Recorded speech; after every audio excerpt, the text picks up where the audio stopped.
22절입니다.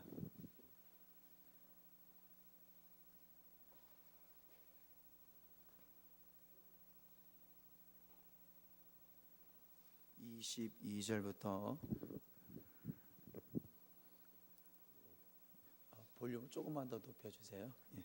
22절부터 이렇게 압도하시도록 하겠습니다. 24절까지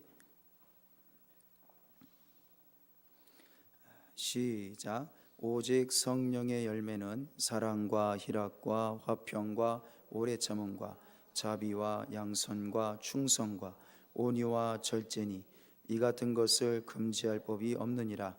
그리스도 예수의 사람들은 육체와 함께 그 정욕과 탐심을 십자가에 못 박았느니라. 아멘. 성경 공부를 하는 중에요, 한 분이 이런 얘기 저런 얘기 하다가 자기 배우자가 성격이 많이 이야기를 하는데 제가 알고 있는 성격하고 많이 다르더라고요. 그 이상하다. 그래서 제가 깜짝 놀랐습니다. 정말 그런 모습이 있느냐 그랬더니 자기 배우자에게 그런 성격이 있대요. 근데 나는 한 번도 본 적이 없다. 물론 저는 교회 안에서만 우리 성도들의 모습을 성격을 보니까 집에서 들들 볶는지 바가지를 긁는지 뭐 어떻게 소를 찾는지 개를 찾는지 제가 모르잖아요. 그래서 깜짝 놀랐어요. 그래서 정말 그 배우자의 성격이 그러냐고. 내가 아는 사람이 아니네요. 왜 얼굴을 가리시고 그러시죠? 아니 여기 계신 분들 아니에요. 걱정하지 마세요. 여기 한 분도 그런 말씀하신 거 아니에요. 여기 안 계신 분이에요. 걱정하지 마세요. 그래서 잠이 확 깨지나 보네. 진짜 여기 계신 분들 아닙니다. 거기 여기 계신 분들 이야기를 하겠습니까? 제가 면전에서. 그래서 제가 놀랐어요. 교회에서 그런 모습을 못 봤는데 정말 그러냐 그랬더니 그렇대요. 두 가지 이유가 있대요. 첫째는 이 교회의 모습과 집에서의 모습이 달라서 그렇습니다라고 이야기하고, 둘째는 예수 믿고 나서 성격이 확 바뀌었다는 거예요. 그 이야기를 하는 거예요. 그래서 그렇구나, 정말 예수 믿으면 성격이 그렇게 놀랍게 바뀌는구나 라는 것을 이 남편의 이야기를 듣고 제가 정말 놀랐습니다. 여러분, 성격이라는 것이 있죠. 성격은 본성이라고 하는 것입니다. 그리고 그 사람의 개성이죠. 그 사람만이 갖고 있는 그 사람다움이라는 것을 바로 우리 성격이라고 합니다. 성격은 그래서 정체성이라고도 부르지요. 이거는 바뀔 수가 없습니다. 성격이 어제는 이런 성격이었는데 오늘은 또 반대로 바뀌고 내일은 또 바뀌고, 그런 사람 보셨습니까? 그런 사람 없습니다. 있긴 있어요. 그래서 정상이 아니죠. 그런 사람 다중인격자, 이중인격자라고 하고 또 정신 이상자라고 하지, 그런 사람들은 정상이 아닙니다. 인간의 그 성격은요, 내가 갖고 있는 이 성격은 절대 안 변합니다. 바뀔 수가 없어요. 평생 가는 것입니다.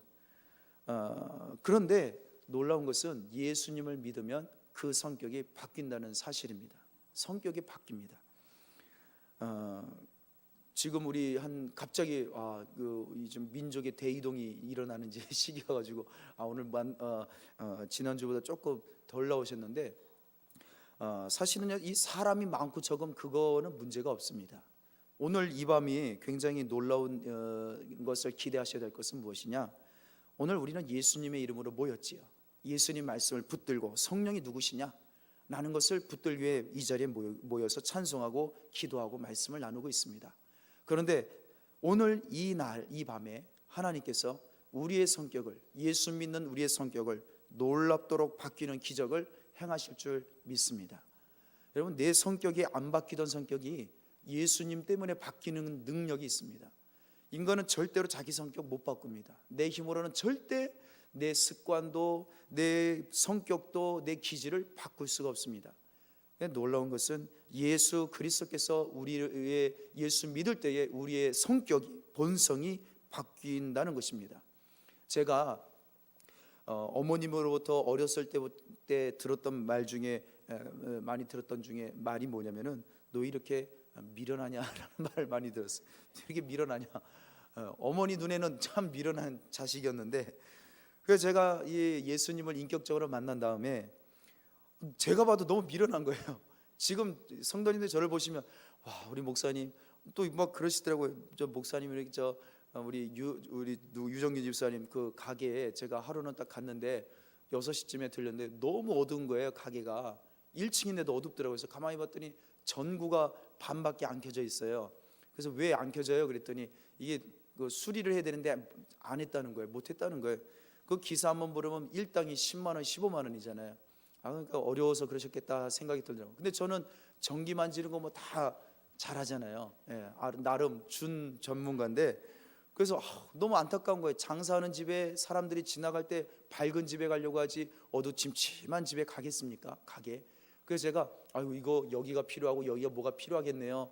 해서는 제가 그 다음 날 그 다음 날 제가 인터넷으로 LED를 준비를 해가지고 주문해서 왔어요.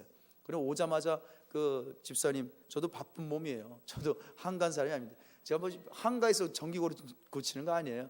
예. 그 바쁜데도 그 집사님 그 먹고 사는 생계가 걸렸잖아요. 그러니까 제가 그래도 전기를 만질 줄 알잖아요. 그러니까 즉시 시간 내 가지고 한 30분이면 고치겠다 싶어 가지고 바로 달려가서 다 고쳐서 했더니 전 진짜 한번 가서 구경해 보세요. 그 대낮처럼 LED로 싹 바꿔 나가서 너무 좋아하시는 거예요. 너무 좋아하시는 거예요. 너무 밝고 좋다고. 제가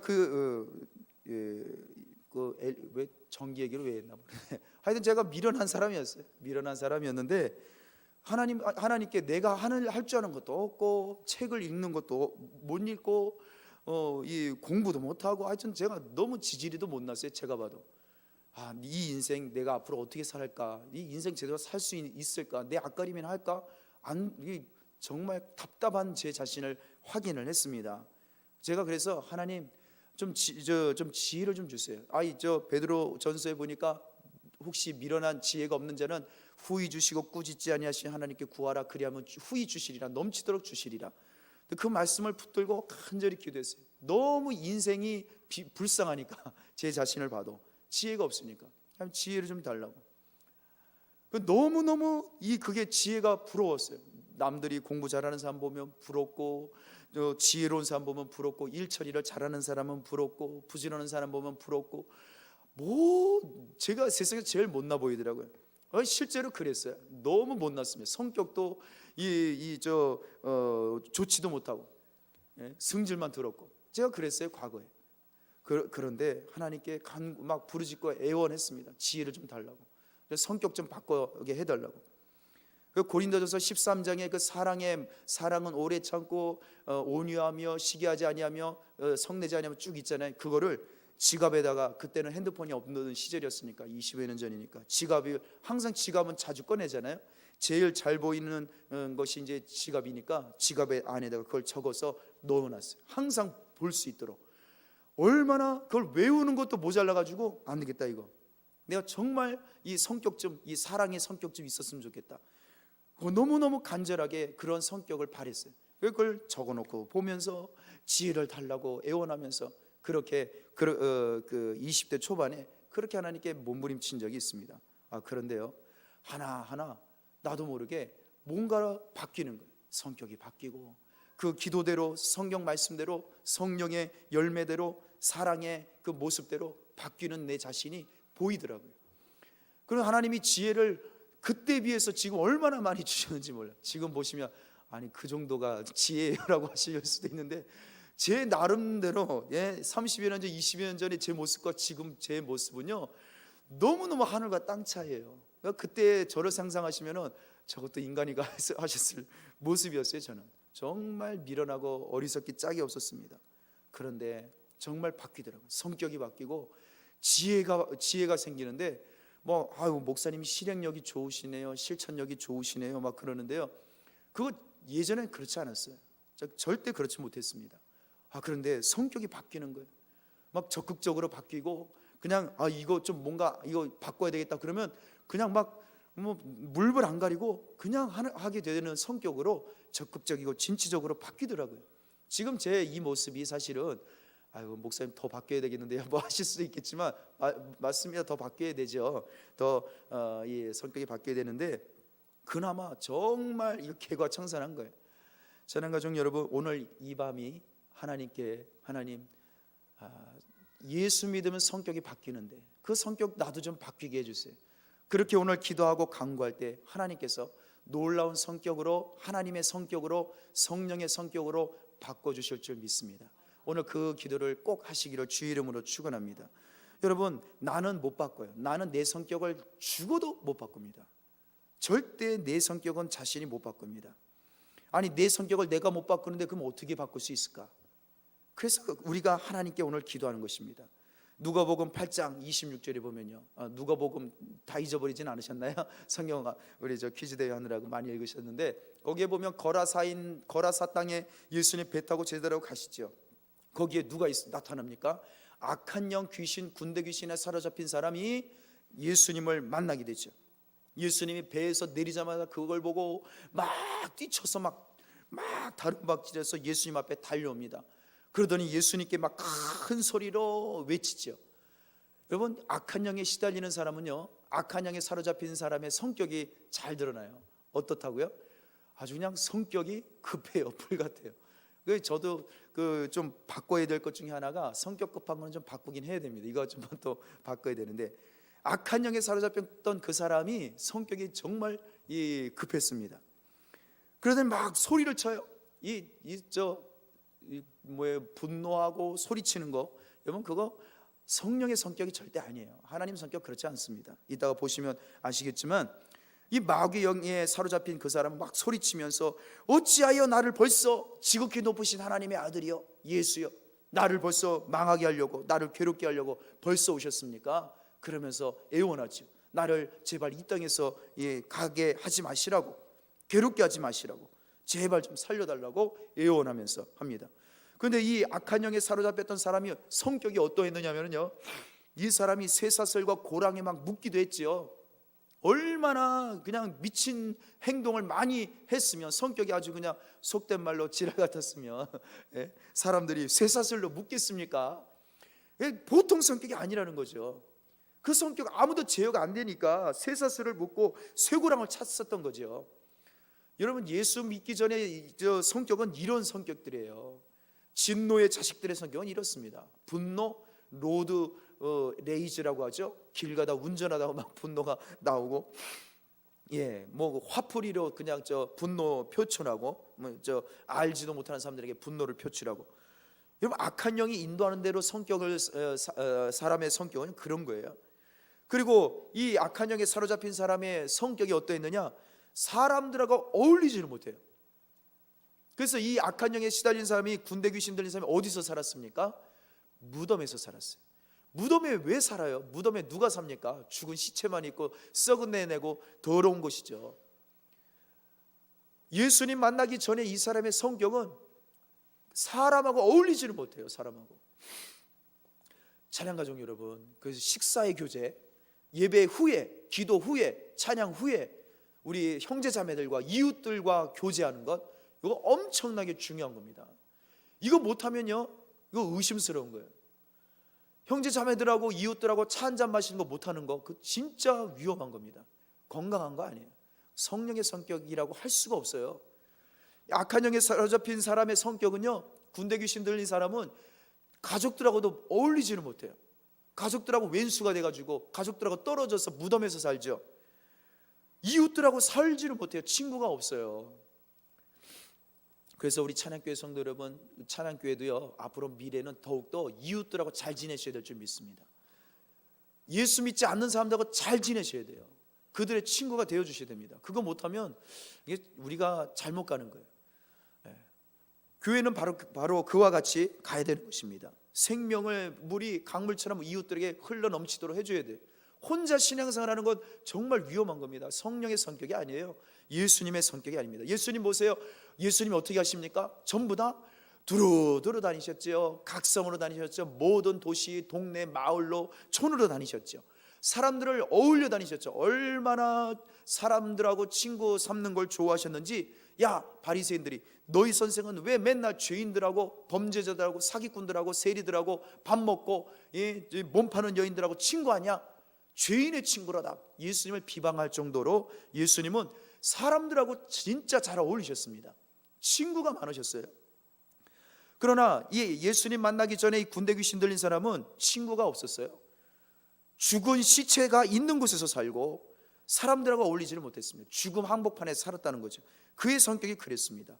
또 그의 성격이 어땠습니까? 얼마나 괴팍한지 옷을 오랫동안 입지 않았다고 그랬습니다. 벌거벗고 다녔어요. 부끄러움을 몰랐다는 거예요. 성격이 그래요. 그러니까 성격 이상한 사람들 보시지 않습니까? 자기 집에다가, 우리 강동구에도 가끔 뉴스에 나오대요. 강동구에 그걸 뭐라고 하죠? 영어로 무슨 질병이라고 하죠? 자기 집에다가 막 쓰레기 잔뜩 쌓아놓고 버리지도 않는 그 정신적인 그 이상이거든요. 그런 분들 강동구에도 꽤 계시더라고요. 여러분, 성격이 괴팍한 게 아니고요, 그거는 하나님의 성격이 아니에요. 성령의 성격이 아니에요. 예수 만나기 전에 성격이 그렇다는 거예요. 집에서도 못 살고 가족들하고도 어울리지도 못하고 이웃들과도 살지 못하고. 찬양가족 여러분, 우리 드디어 추석이 다가왔습니다. 이제 이번 추석 때 가족들하고 어울리시기를 주의 이름으로 축원합니다. 이 성령의 성격이 없으면 못합니다. 이거 가족들 찾아가시고, 안 찾아오면 찾아가시고, 가셔서 힘드시지만 조금 더 예수님의 사랑으로. 그러니까 오늘 우리 성격이 오늘 바뀌어야 될 줄 믿습니다. 오늘 성격 바꿔야 돼요. 내 마음이 성격이 예수님의 성격으로 바뀌어야 될 줄 믿습니다. 이 군대 귀신 들린 사람은 밤낮으로 소리 지릅니다. 괴성을 지릅니다. 여러분, 그런 사람들은요, 우리 주변에도 그런 사람들이 있잖아요. 아나무인. 왜 그렇습니까? 남에 대한 배려도 없어요. 이웃에 대한 사랑도 존중도 없어요. 자기 하고 싶은 대로 하는 거예요.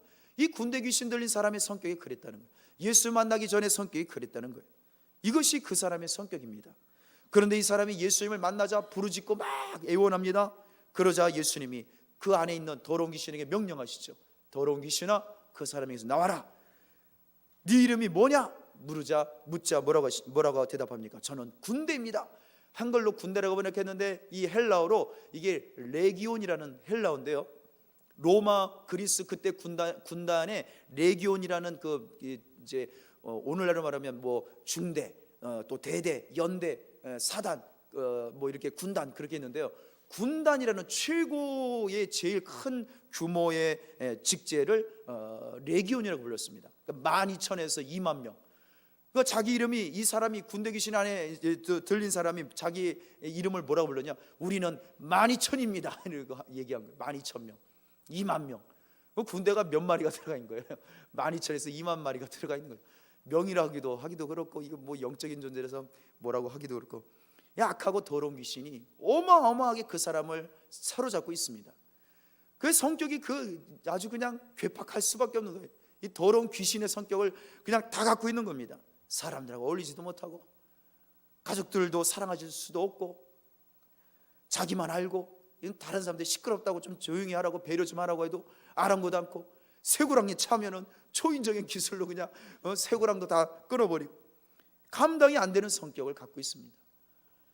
이 사람이 예수님을 만났습니다. 예수님이 그를 찾아가셨습니다. 돼지떼기로 들어가라 그랬더니 그 예수님의 명령 앞에 12,000 되는 이 악한 영들이 전부 다 돼지떼 속에 들어가서 산비탈로 다 굴러 떨어져서 물속에 다 죽게 되죠. 마태복음에 보면은 그 돼지떼가 약 2,000마리다라고 기록되어 있습니다. 목자들이 그 모습을 보고 성에 들어가서 막 이야기합니다. 사람들이 와서 이 사람 성격이 바뀐 걸 보죠. 어떻게 변화됐습니까? 성격이 옷을 입었어요. 전에는 옷을 벗어도 남의 눈에 의식을 하지 않았어요. 부끄러운 줄 몰랐어요. 나 좋으면 다 된 거예요. 내가 곧 진리요 정의요 절대적인 기준이 되었던 그 성격이 다른 사람을 배려하기 시작하는 거예요. 부끄러움을 알게 되는 거예요. 감정이 회복이 된 것입니다. 성격이 완전히 바뀌어버렸어요. 옷을 입고 정신도 건강해졌어요. 예수님의 발치 앞에 앉아 있게 됐습니다. 전에는 쇠사슬로 묶어도 뿌리치고 끊어놓고 도망다니던 놈이, 그 사람이 이제 완전히 성격이 온순해졌습니다. 성격이 완전히 그냥 어린 양처럼 순해진 거죠. 예수님처럼 도살장에 끌고 가더라도 순수하게 끌려가는 그 어린 양처럼, 그냥 인도하는 대로 끌려가는 어린 양처럼 이 사람 성격이 바뀐 것입니다. 여러분, 바로 우리의 성격은 우리가 못 바꿉니다. 어떻게 바뀔 수 있습니까? 오직 예수 그리스도께서 우리를 바꿔주시는 줄 믿습니다. 그런데 예수님이 바꿔주시는 성격을 우리는 좀 사모해야 할 줄 믿습니다. 여러분, 내가 원하는 성격, 그거 별로 좋지 않습니다. 그러나 진정한 성격, 어떤 성격을 바꿔야 되느냐? 예수님이 바꿔주시는 성격, 예수님이 빚어주시는 성격을 우리는 가져야 됩니다. 그걸 사모해야 됩니다. 여러분, 그러면 왜 예수님을 만나고 예수님 믿으면 나도 모르게 성격이 바뀌게 될까? 분명한 것은요, 예수 믿으면 성격이 이건 무조건 바뀌게 돼 있습니다. 그 사람 믿음이 있어서 바뀌는 거 아니에요. 그 사람이 무슨 의지가 강해서 바뀌는 거 아닙니다. 하여튼 예수님께 나오기만 하면, 예수님을 만나기만 하면 이 군대 귀신 들렸던 사람의 성격이 확 바뀐 것처럼 하여튼 예수의 옛자만 만나면 그냥 무조건 바뀌게 돼 있습니다. 왜 그럴까요? 빌립보서 2장에 보면요, 하나님께서 예수의 이름을 모든 이름 위에 뛰어나게 세우사 모든 무릎을 예수 이름 앞에 무릎 꿇게 하사, 예수의 옛자만 불러도 여러분 놀라운 능력을 경험하게 하시는 것입니다. 그래서 예수님을 나는 이제 믿어야 되겠다, 한번 예수를 믿어볼까? 라고 마음만 바꿔도 성령의 역사가 나타나는 것입니다. 그 성격이 바뀌게 될 수밖에 없습니다. 내가 거부하고 싶어도 바뀝니다. 안 바꾸게 되면 막 양심의 가책이 느껴지게 돼요. 여러분, 그러면 왜 예수님을 믿으면, 예수님께 나오면 성격이 바뀔까? 누가복음 3장 22절에 보면요, 성령이 비둘기처럼 예수님 침례 받으실 때 일어나는 현상, 성령이 비둘기 같은 형체로 예수 위에 강림하시니, 누가복음 4장 1절에 예수께서 성령의 충만함을 입어 광야에서 40일 동안 성령에게 이끌려 금식하며 기도하시더라. 누가복음 4장 14절에 예수께서 성령의 능력으로 갈릴리로 돌아가시니 소문이 사방에 퍼졌고, 또 4장 18절에 보면 주의 성령이 내게 임하셨으니 가난한 자에게 복음을 전파하게 하시고 내게 기름을 부으시고 나를 보내서 포로된 자에게 자유를, 눈먼 자에게 다시 보게 함을 전파하고 눌린 자를 자유롭게 하고. 여러분, 왜 예수님을 만나면 그냥 자동적으로 성격이 바뀌게 될까요? 예수의 영, 성령 때문인 줄 믿습니다. 여러분, 그래서 성령님은 성격을 바꿔주십니다. 예수 그리스도의 영, 하나님의 영, 하나님이신 성령님이 놀라운 능력으로 절대로 바꿀 수 없는 이 군대 귀신 들린 영이 왜 떠나갔을까? 예수 그리스도를 만나고 왜 귀신이 떠나갔을까? 성격이 바뀌었을까요? 쇠사슬로도 안 되던 그 성격, 바로 예수 그리스도를 이끄시는 하나님의 영, 성령 하나님께서 그 사람의 영을 내쫓으시고 그 사람 성격을 새의 영으로 바꿔주신 줄 믿습니다. 여러분, 그러므로 성령께서 임하시면 우리는 바뀝니다. 무조건 바뀌는 거예요. 그래서 오늘 읽으신 이 본문의 22절부터 23절, 24절에 보세요. 이 성령의 열매 9가지가 나오면서 24절에는 뭐라고 합니까? 23절에 뭐라고 합니까? 하반절에 이 같은 9가지 열매를, 성령의 성격을 어떻게 한다고요? 금지할 법이 없습니다. 예수를 믿으면 이 성령의 열매, 성령의 성격이 나타나는데 이거를 막을 수도 없고 금지할 것이 세상에는 없습니다. 마귀도 못 건드려요. 여러분, 그러므로 예수님을 찾으면 성령의 열매가, 성령의 이 성격으로 바뀌는 역사가 반드시 놀라운 능력으로 나타나는 줄 믿습니다. 금지할 수가 없어요. 이걸 막을 수가 없습니다. 이 세상의 어떤 피조물로도 성령의 열매와 성령의 성격은 어느 누구도 막을 수도 바꿀 수 없습니다. 오직 성령께서 만들어주시는 것입니다. 여러분, 그러면 이 성령의 성격, 성령의 열매 9가지 무엇일까요? 제일 처음에 나오는 것이 무엇입니까? 사랑이죠. 성령님이 우리의 성격을 무엇으로 바꾸시는가? 사랑으로 바꾸십니다. 우리 성격을 사랑으로 만들어주시는 거예요. 이 성경에서는요, 성경의 히브리어, 헬라어, 그리스어의 문법이 있습니다. 문법이 있는데 우리 한글에도 국어 문법이 있잖아요. 문법이 있는데 문법 중에 나열할 때에, 성경에서 나열이 이렇게 쭉 나올 때 제일 처음 나오는 것은 어떤 뜻일까요? 제일 중요하다는 거예요. 제일 우선순위라는 거예요. 제일 가치가 크다라는 것을 표현할 때는 무조건 맨 처음에 자리를 놓고 이야기를 합니다. 그래서 장남이 중요하고, 그때 당시 고대 사회는 장남, 그리고 첫 번째 문장, 첫 번째 단어가 중요했습니다. 성령께서 만들어주시는 성격, 제일 처음, 제일 중요한 성격은 무엇일까요? 사랑입니다. 사랑. 그래서 예수 믿으면 성격을 성령께서 제일 먼저 만져주시는 것이 사랑이 없는 마음을 사랑으로 바꾸시는 거예요. 여러분, 우리는요 사랑을 잘 못해요. 사랑할 수가 없어요. 왜 그럴까요? 사랑이 우리에게서 안 나오기 때문이죠. 여러분, 인간의 본성, 우리 로마서를 통해서 계속 보시지만 인간의 본성, 인간의 진짜 본질적인 성격은 무엇이냐? 디모데후서 3장 1절 2절에 잘 표현하고 있는데, 말세가 되면 이런 일이 따르리니 라고 하면서, 첫째, 자기를 사랑하며, 둘째, 돈을 사랑하며, 교만하며, 부모를 거역하며, 이렇게 쭉쭉쭉 나가죠. 여러분, 인간의 본질적인 육신의 성격은 무엇이냐? 하나님 사랑이 아니에요. 원래 인간은 자기만 사랑합니다. 이게 인간의 제일 첫 번째 특징이에요. 돈을 사랑하는 것이 인간의 특징이에요. 우리는 남을 사랑할 수가 없습니다. 가족도 잘 사랑을 안 해요. 돈 앞에서 우리 가족끼리 왼수가 되지 않습니까? 여러분, 그러므로 사랑은 우리 인간의 힘으로는 사랑이 절대 힘들어요. 뭐 어느 정도는 할 수는 있겠죠. 여러분, 우리 마음속에는요, 이 미움, 실망, 분노, 이걸 참 제어하기가 쉽지가 않습니다. 여러분, 어떻게 하면 사랑을 할 수가 있을까? 여러분, 이 사랑 바로 성령께서 주시는 줄 믿습니다. 성령께서 주지 않으시면, 하나님이 주지 않으시면 우리는 사랑할 수가 없습니다. 제가 이번에 그 책을 하나 눈에 띄는 책이 있어서 구매를 했는데요. 제목이 사랑과 정의라는 책이에요. 외국 학자가 쓴 책인데, 사랑과 정의는 양립할 수 없는 것이에요. 굉장히 정반대. 옳고 그름을 따지는 것 앞에 사랑을 하면 용서해야 되잖아요. 무조건 사랑은 무조건 용서거든요. 여러분, 하나님께서는요, 이 사랑과 정의를 다 같이 가지고 계시면서 제일 큰 것은 하나님이 우리에게 먼저 사랑을 베푸신다는 것입니다. 하나님은 우리에게 사랑을 하세요. 그리고 그 사랑을 우리가 받아야만 우리도 이웃을 사랑할 수 있습니다. 그런데 이 사랑을 어떻게 우리가 받을 수 있느냐, 어떻게 할 수 있느냐? 요한복음 13장 34절에 보면 예수님이 이렇게 말씀하세요. 내가 너희를 사랑한 것 같이 너희도 서로 사랑하라. 우리는요, 서로 사랑할 수가 없어요. 돈 사랑하고 나 사랑하지. 근데요, 사랑할 수 있는 방법이 있대요. 그것을 어떻게 할 수 있느냐? 예수님이 나를 사랑한 그것을 확인하면, 알면, 그걸 깨달으면 남을 사랑할 수 있다는 거죠. 그러므로 우리는, 여러분, 이웃을 어떻게 사랑할 수 있느냐? 하나님이 나를 사랑하신 것을, 이걸 자꾸 확인해야 됩니다. 이걸 자꾸 붙잡아야 됩니다. 이것을 자꾸 감사할 줄 알고 깨달기를 위해서 이 하나님 사랑을 붙들고 우리는 나아가야지. 그제서야 비로소 하나님 사랑으로 충만해서 그 사랑을 나눠줄 수가 있는 것입니다. 하나님이 우리를 얼마나 사랑하신지를 우리는 자꾸 기억해야 됩니다. 잊으면 안 됩니다. 하나님은 우리를 사랑하시되 독생자도 아끼지 아니하시고 주셨습니다.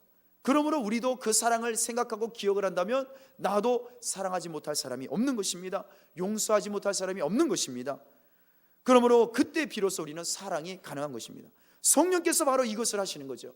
그래서 이 요한복음 14장에 또 다른 보혜사가 너희에게 올 것인데, 성령, 진리의 영 성령께서 내가 너희에게 한 말을 생각나게 하고, 성령님은 바로 예수님이 하신 이 말씀, 내가 너희를 사랑하지 않았느냐, 내 살과 피를 주지 않았느냐, 너희도 서로 사랑하라, 이 말씀을 자꾸 우리에게 상기시키시고 기억나게 하시는 줄 믿습니다.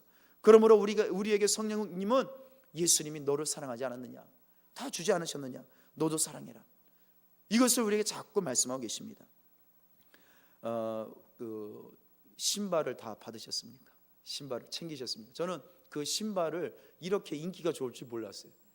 지금 거기에 제가 어저께 가지고 올 때 그 30켤레씩 들어가 있는 그 박스가 한 3박스가 남아있길래 우리한테 한 대여섯 박스를 줬거든요. 7박스인가 8박스, 9박스를 줬어요.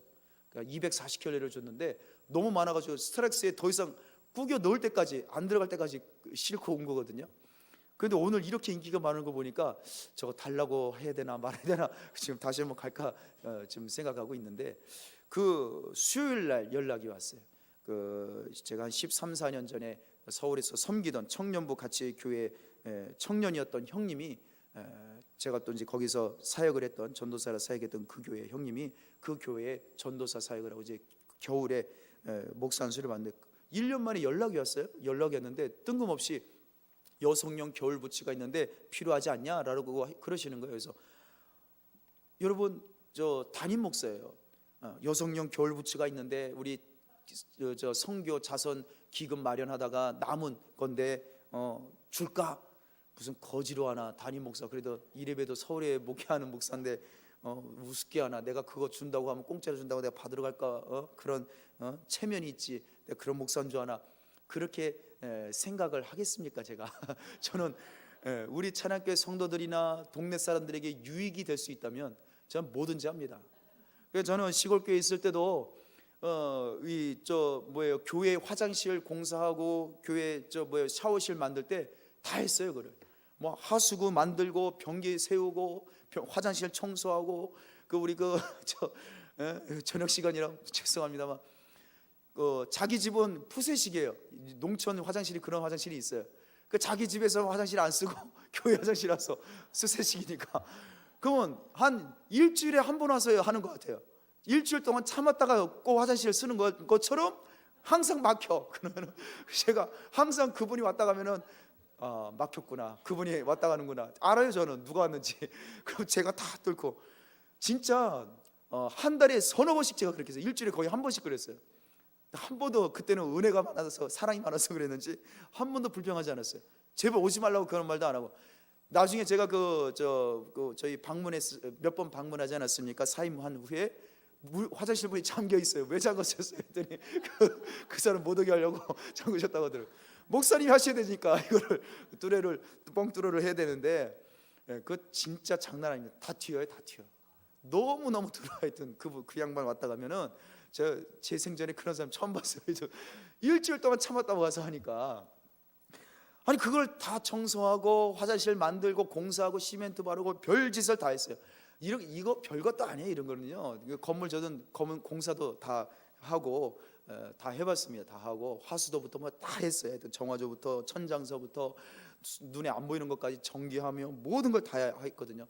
찬양 교인들에게, 성도들에게 유익이 될 수만 있다면, 또 동네 독거 노인들, 불신자들에게 조금이라도 도움을 줄 수만 있다면, 제가 장화 신고 목장갑 끼고 번거지 모자 쓰고 작업복 입고 농사 도와드리고 별짓을 다 했습니다. 그건 목사고 그건 나발이가 없는 거예요. 그냥 누구에게 내가 조금이라도 도움이 되고 아이고 감사합니다라는 도움을 줄 수만 있다면 다 했습니다. 닥치는도 다 했어요. 나중에는 우리 집사님들이 몇 분 집사님들이 제발 그러지 말라고, 우리가 교회 헌금한 걸 왜 그런 분들한테 쓰냐고 할 정도로, 그분들이 오히려 시험에 들 정도로, 하여튼 닥치는 대로 이웃들에게, 교인들에게 조금이라도 도움이 되면 그 체면이고 그런 거 가지지 않았습니다. 그러니 겨울 여성용 부츠가 좀 남았는데 안 가질래? 이렇게 이야기하면 무슨 거지로 하나, 전 그런 거 안 따져요. 아니 그거 주신다는데, 공짜로 준다는데 그거 얼마나 좋아요. 뭐 물어보지도 않았어요. 어떻게 생겼냐고, 어떤 용도냐 묻지도 않았어요. 따지도 않고 당장 갈 테니까 알았다고. 그래서 제가 한가한 몸이 아니에요. 바빠요. 차 끌고 바로 그 다음날 약속 잡아가지고 바로 갔어요.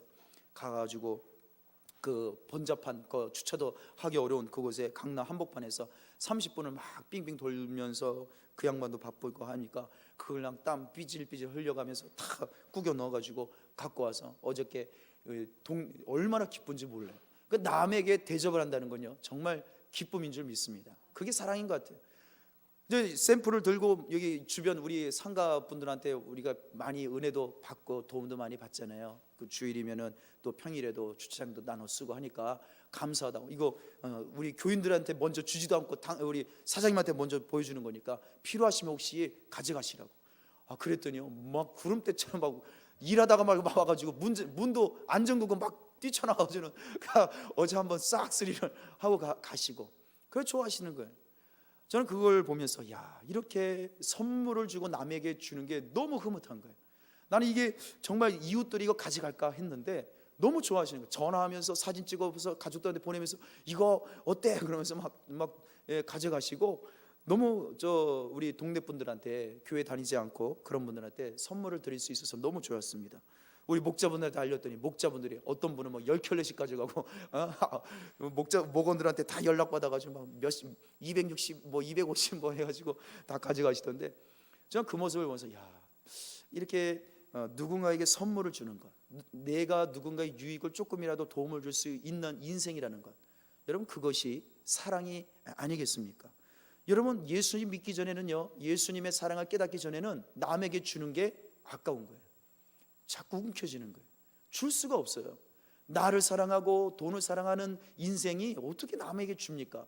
그런데 예수님을 만나고 나면요, 남에게 내가 도움을 주고 남에게 내 것을 나눠줄 때에 그 사람이 그 선물을 받고 기뻐하는 모습, 이 작은 거지만 쓸모없는 것 같은데 그것도 즐겁게 받는 모습을, 그것을 기쁨으로 여기고 그것이 행복감을 느끼는 인생, 여러분, 그것이 바로 성령께서 우리 성격을 바꿔주셨기 때문인 줄 믿습니다. 여러분, 성령님이 바로 그와 같이 우리의 마음을 바꿔주시고, 그래서 우리 그리스도인의 성격은요, 이게 사랑의 성격으로 이렇게 바뀌는 겁니다. 어떤 것이든지 사도 바울이 그래서 고린도전서 10장 33절에 나와 같이 모든 일에 모든 사람을 기쁘게 하여 자기의 유익을 구하지 말고 많은 사람의 유익을 구하여 그들로 구원을 받게 하라. 여러분, 어떻게 내가 어떤 일을 하든지 다른 사람에게 유익을 좀 줬으면 좋겠다. 그 성격은요, 그게 바로 사랑의 성격이에요. 그 성령의 성격입니다. 하나님의 성격이에요. 그 자기 의지로 안 됩니다. 여러분, 성령님은 우리 마음의 성격 그와 같이 바꾸시는 줄 믿습니다. 저는 그래서 오늘 이번에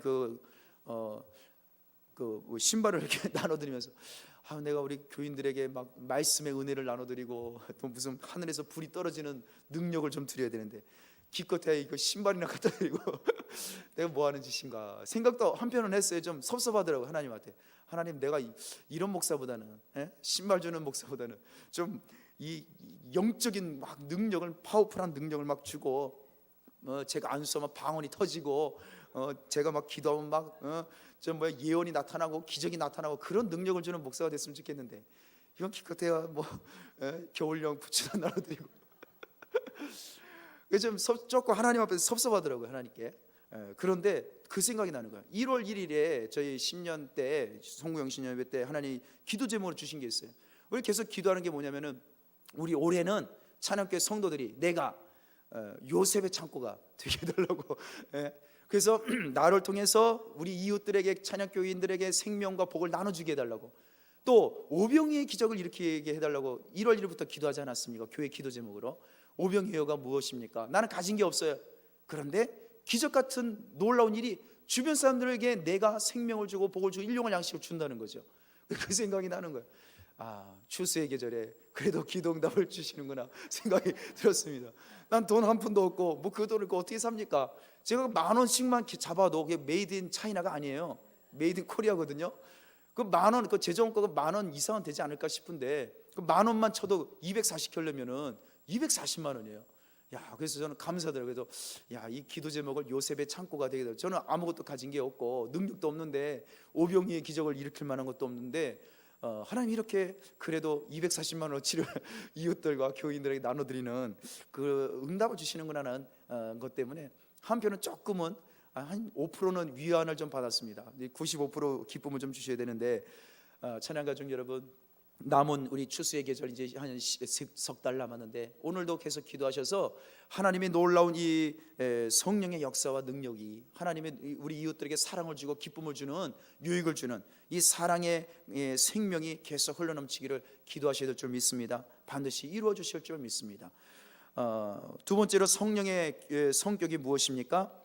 희락입니다. 기쁨이죠. 성령께서요, 우리의 성격을 바꿔주시는데 기쁨으로 바꿔주시는 거예요. 희락은 기쁨이죠. 여러분, 그래서 이것은 성령님의 성격 자체가 기쁨이시기 때문에 그렇습니다. 그런데 특징이 하나 있습니다. 기쁨은 불신자들도 할 수 있어요.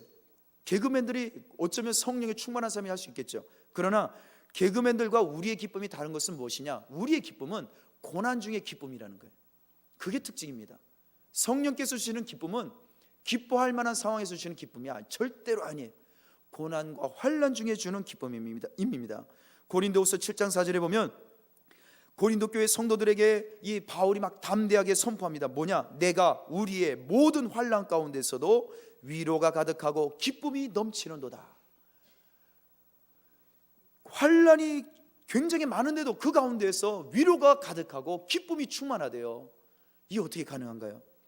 개그맨들은요, 고난이 많을 때 기뻐하지 못할 겁니다. 내가 다 죽게 생겼는데 어떻게 기쁨을 줄 수 있습니까? 기쁘지 못하죠. 우리 인간은 그래요. 그러나 성령님은 이게 가능해요. 우리가 고난과 환난이 많으면 많을수록 놀라운 사실은 우리 안에 무엇을 주십니까? 기쁨을 계속 부어주십니다. 그것이 성령의 성격입니다. 세 번째로 성령의 성격은 화평입니다. 평화입니다. 이 평화, 화평이라는 단어인데 이것이 헬라어가 하나됨, 일치, 번영이라는 단어도 있습니다. 성공, 평화. 여러분, 그러므로 성령님이 계시면요, 성령님이 내 안에 예수를 믿는 순간 내 안에 계신 성령님으로 인해서 우리는 어떻게 되느냐? 하나가 됩니다. 싸움이 그치고 하나가 되는 거예요. 절대 나뉘지가 않습니다. 분열이 있을 수가 없는 거예요. 편 나누기가 없게 됩니다. 그런데 예수 믿는 성도들이 모인 교회가 혹시 교회 안에 성도들이 분란이 나서 싸운다? 분열이 됐다? 그것은 성령의 교회가 아닐 가능성이 굉장히 높습니다. 교회 안에 성도들끼리 막 분쟁이 나가지고 고소고발을 한다? 그래서 제가 이번에 제가 계속 침례교 총회는 제가 5년째 안 가요. 안 가는 이유가 목사님들끼리 총회장들끼리 계속 고소고발을 하고 그래요. 아예 참석도 안 합니다. 또 하나는 제가 제 섬기는 교회에서 제가 제 역할도 제대로 못 하는데 그 시간을 내서 거기 신경 쓸 마음도 없어요. 여러분, 성령의 교회가 과연 성령님이 계시다면 성령님의 성격은, 성령님은 하나 되게 하시는 거예요. 이게 평화라는 단어예요. 에이레네, 샬롬이라는 단어예요. 절대로 나뉠 수가 없어요. 싸울 수가 없어요. 여러분, 그러므로 성령님이 계신 사람은요, 예수님을 믿어서 성령님이 계신 나는, 그리스도인은 형제자매를 잘 몰라도 하나가 될 수 있는 거예요. 친해질 수가 있는 거예요. 친구가 될 수가 있습니다. 그런데 예수님을 믿는데 싸운다? 예수님을 믿는데 마음을 원수가 돼서 원수보듯 한다?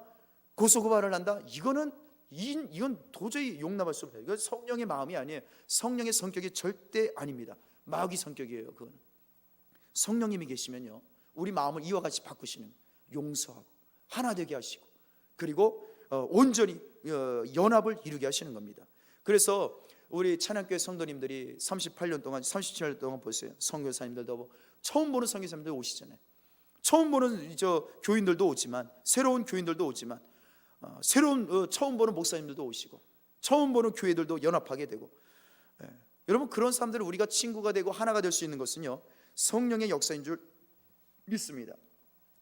또 네 번째로 성령의 성격이 무엇일까요? 오래 참음입니다. 인내함.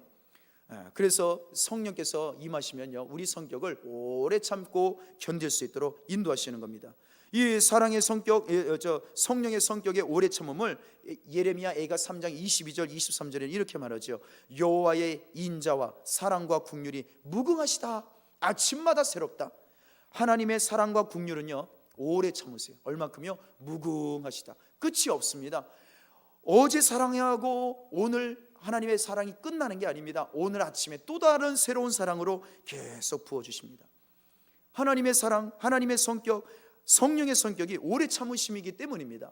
그러므로 예수 믿는 자들의 안에 계신 성령님은 나의 성격을 오래 참게 만드시는 줄 믿습니다. 오늘도 내일도 매일매일 성령께서 우리 마음속에 사랑을 부어주시는, 오래 참고 사랑을 부어주시는 이 사랑이 계속해서 이어지는 줄 믿습니다. 다섯 번째로 성령의 성격은 무엇입니까? 자비입니다. 이 단어는요, 착하다, 정직하다, 인자하다, 친절하다라는 단어예요. 그러므로 에베소서 4장 32절에는 서로 친절하게 하며 불쌍히 여기며 서로 용서하기를 하나님이 그리스도 안에서 너희를 용서하신 같이 하라. 성령님이요, 우리 성격을 자비한 성격으로 바꾸십니다. 친절한 성격으로 바꾸시는 거예요. 그러므로 성령께서 우리 마음의 성격을 친절하게 바꾸시기 때문에 우리도 당연히 예수님이 우리를 용서하신 같이, 하나님이 우리를 용서하신 같이, 친절하게 대하신 같이 우리도 형제자매들을, 이웃을 항상 친절하게 대해야 되는 것입니다. 성격을 그렇게 바꾸시는 겁니다. 여섯 번째로 성령의 성격은 양선입니다. 이 양선, 어려운 단어로 번역했는데 이 헬라어로 보면 착하다라는 단어입니다. 착하다. 친절이나 착하다는 똑같은 단어이기도 한데요, 자비나 똑같은 단어이기도 한데, 착하다는 것이 성령님의 성격이 착하세요. 정말 착하십니다. 그러므로 성령님은 나도 내 성격을 착하게 바꾸시는 거예요. 그러니까 성질 급하고 성격이 모났던 사람들이 예수님 만나고 예수님 믿으면 성령님이 그 사람 성격을 착하게 바꾸시는 겁니다. 이게 양선이에요. 근데 여전히 내가 예수 믿고 나서 내 성격이 예수 믿기 전이나 지금이나 괴팍하다, 친절하지 못하다, 착하지 못하다, 그런 말을 듣는다. 그러면 정말 그거 정말 심각한 문제입니다. 성령님이 안 계신 것인 거 아니냐 의심을 좀 해보셔야 되는 거예요. 성령님은 내 성격을 바꾸세요. 어떻게 해요? 착하게 양선을 바꾸세요. 7번째로 성령님은요 충성입니다. 이건 믿음, 성실이라는 단어에 변함이 없다는 거죠. 이사야 26장 3절에 보면 주께서 심지가 견고한 자를 평강하고 평강하도록 지키시리니 왜냐하면 그가 주로 신뢰함이니이다. 성령님은요 심지가 견고한 자로 만드세요. 우리 마음을 충성스럽게 만드시는 거예요. 변함이 없게 만드시는 거예요. 성실하게 만드시는 거예요. 그 꾸준하게 하나님을 의지하고 꾸준하게 예수님을 의지하도록 우리 심지를 견고하게 만드십니다. 이것이 성령님이 하시는 일입니다. 8번째로 성령님은요 우리 성격을 어떻게 바꾸시는가? 또 성령의 성격은 어떠시냐? 온유입니다. 온유라는 단어는 겸손이라는 단어입니다. 겸손, 온순하다라는 단어, 유순하다라는 단어입니다. 저희 집에 강아지가 3마리가 있었습니다. 지금 1마리가 있는데 제가 느낀 점이 있습니다. 이 3마리가 가운데 10년 동안 3마리 가운데 2마리가 먼저 갔어요. 지금 남아있는 강아지가 17살이에요. 강아지 나이 17살이면 거의 한 백수입니다. 백수. 근데 그러면 왜 3마리가 똑같이 강아지인데 왜 2마리는 먼저 가고 1마리는 17살까지 살 수 있을까? 장수의 비결이 뭘까? 강아지 장수의 비결. 아마 애견을 키우신 분들은 아실 수 있을 거예요. 공감하실 수 있는데 제가 본 그 경험담은 그래요. 제일 먼저 간 강아지가 있어요. 그 강아지는 1년 만에, 제가 같이 산 지 1년 만에, 저희 와이프가 데리고 키운 지는 몇 년 됐죠. 저하고 산 지 1년 만에, 결혼해서 산 지 1년 만에 먼저 갔어요. 부산에서 살 때. 그런데 진짜 3마리 중에 성격이 진짜 괴팍했어요. 성격이 얼마나 사나운지, 한마디로 분노 그 자체예요. 분노. 귀엽다 이쁘다 그러면은 하고 막 물고 몇 번을 막 진짜 생 이빨로 이 구멍이 뚫릴 만큼 굉장히 사나웠습니다. 그 먼저 갔어요. 그리고는 제가 볼 땐 자기 성격에 못 이겨서 간 것 같아요. 그 다음에 2번째 강아지가 올해 봄에 5월달인가 갔어요. 17살에 갔죠. 오래 살긴 살았어요.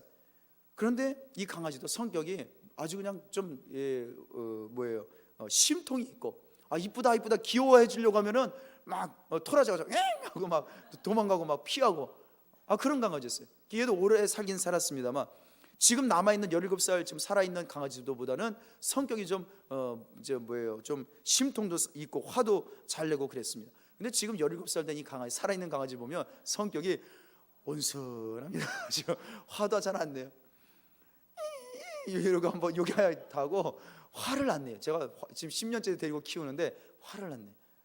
귀여우면 귀엽다 하면은 그냥 이거 다 받고 그냥 쪼르르 와가지고 화를 낸 걸 내가 본 적이 없습니다. 제 경험담은 그래요. 제 경험담. 뭐 다른 의견이 있으실 수도 있을 겁니다. 여러분, 성령께서 성격이 어떠실까요? 여기 9가지 열매는요 성령님의 성격이에요. 하나님의 성격이에요.